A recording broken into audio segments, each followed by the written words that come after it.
have the pleasure and the honor of reading something from the legislative desk of Senator Nancy Schaefer from the 50th District of Georgia.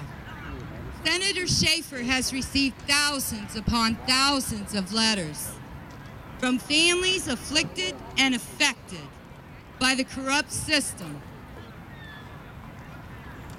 Her findings was submitted to the Georgia General Assembly. So those folks out here that think our government doesn't know where corruption lies, they telling a lie. They lying to you, they lying to you, they lying to you, and they lying to me. And I don't like it.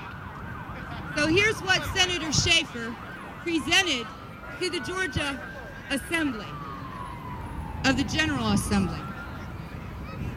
My introduction into Child Protective Service area cases was due to a grandmother in an adjoining state who called me with her tragic story. Her two granddaughters had been taken from her daughter, who lived in my district. Her daughter was told wrongly that if she wanted to see her children again, she should sign a paper and give up her children. Frightened and young, the daughter did. I have since discovered that parents are often threatened into cooperation of permanent separation of their children.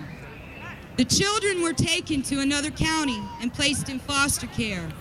The foster parents were told wrongly that they could adopt the children. The grandmother then jumped through every hoop known to man in order to get her granddaughters. When the case finally came to court, it was made evident by one of the foster parents' children that the foster parents had at any given time 18 foster children. Figure that up for $1,500 plus a bonus that the County Children's Services gets for $100,000, and then another $25,000 the judge gets, who takes that child away. And you'll have a big amount of money. In the courtroom, the juvenile judge acted as though she was shocked and said the two girls would be removed quickly. They were not removed. Finally, after much pressure being applied to the Department of Family and Children's Services in Georgia, known as DFCS, the children were driven to South Georgia to meet their grandmother, who gladly drove to meet them. After being with their grandmother 2 or 3 days, the judge, quite out of the blue, wrote up a new order to send the girls to their father, who previously had no interest in the case and who lived on the West Coast. The father was in adult entertainment. His girlfriend worked as an escort, and his brother, who also worked in the business, had a sexual charge brought against him. Within a couple of days, the father was knocking on the grandmother's door and took the girls, kicking and screaming, to California. The father developed an unusual relationship with the former foster parents and soon moved to the southeast. The foster parents began driving to the father's residence and picking up the little girls for visits. The oldest child had told her mother and grandmother on 2 different occasions that the foster father molested her. To this day, after 5 years, this loving, caring, blood relative grandmother does not even have visitation privileges with the children. The little girls are, in my opinion, permanently traumatized, and the young mother of the girls was so traumatized with shock when the girls were first removed from her that she has never completely recovered. The mother has rights, but the father still has custody of the children. Throughout this case and through the process of dealing with multiple other mismanaged cases of the Department of Family and Children's Services, DFCS, I have worked with other desperate parents across the state of Georgia and in many other states because their children were taken for no cause and they have no one with whom to turn. I have witnessed ruthless behavior from many caseworkers, social workers, investigators, lawyers, judges, therapists, and others such as those who pick up the children. I have been stunned by what I have seen and heard from victims all across this land. In this report, I have focused mainly on the Georgia Department of Family and Children's Services, DFCS. However, I believe Child Protective Services nationwide has become corrupt and that the entire system is broken beyond repair. I am convinced parents and families should be warned of the dangers. The Department of Child Protective Services, known as the Department of Family and Children's Services in Georgia and other titles in other states, has become a protected empire built on taking children and separating families. This is not to say that there are not those children who do need to be removed from wretched situations and need protection. However, this report is concerned with the children and parents caught up in a legal kidnapping, ineffective policies, and an agency that on certain occasions would not remove a child or children when the child was enduring torment with abuse.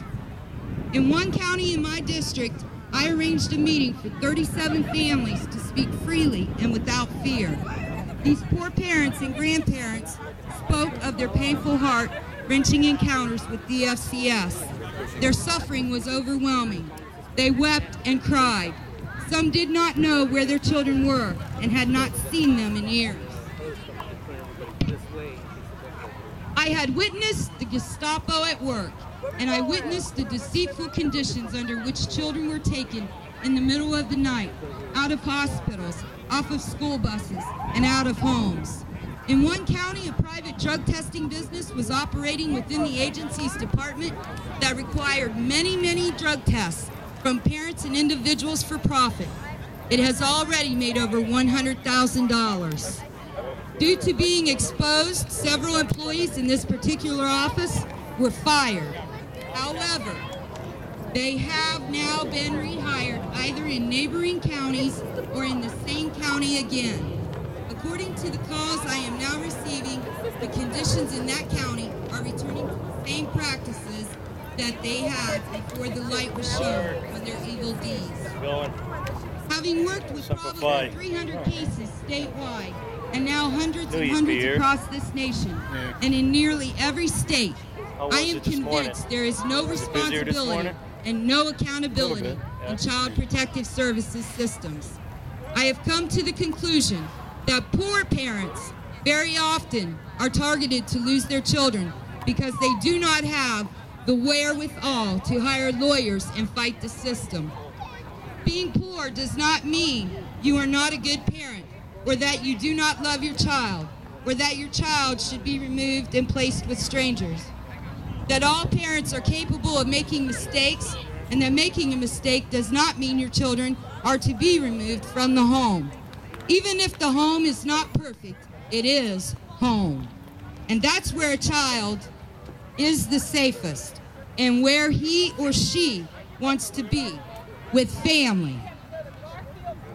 That parenting classes, anger management classes, counseling referrals, therapy classes, and on are demanded of parents with no compassion by the system, even while the parents are at work and while their children are separated from them. Sometimes parents are required to pay for the programs. This can take months or even years, and it emotionally devastates both children and parents. Parents are victimized by the system that makes a profit for holding children longer and bonuses for not returning children to their parents. That caseworkers and social workers are very often guilty of fraud. They withhold and destroy evidence. They fabricate evidence, and they seek to terminate parental rights unnecessarily. However, when charges are made against Child Protective Services, the charges are ignored. That the separation of families and snatching of children is growing as a business because local governments have grown accustomed to having these taxpayer dollars to balance their ever-expanding budget. That Child Protective Services and juvenile court can always hide behind a confidentiality clause in order to protect their decisions and make the funds flowing. There should be open records and court watches. Look who is being paid.